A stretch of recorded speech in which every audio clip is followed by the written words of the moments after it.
चाहे अपने घर के माशरे के अंदर ही क्यों ना हो, चाहे बेटी के दरमियान ही क्यों ना हो, अगर अपने अहल-ओ-अयाल के दरमियान ही क्यों ना हो, अगर सही ढंग से इंसाफ करेंगे तो कल क़यामत के दिन अल्लाह के अर्श के नीचे जगह मिलेगी।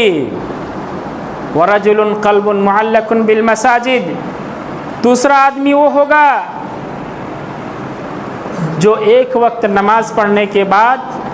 दूसरे वक्त का इंतज़ार करे, दूसरा वक्त का इंतज़ार करे, क्योंकि उसका दिल हमेशा उस मस्जिद से लगा हुआ है। आज हम जब मस्जिद घुसते हैं, सारा काम छोड़कर हम 4 रिकात नमाज में 4-4, 5-5 दुकानें की हिसाब करते हैं, और जैसे हम मस्जिद घुसते हैं तो हमारे बदन में खुजली महसूस होती है और हमारे दिल के अंदर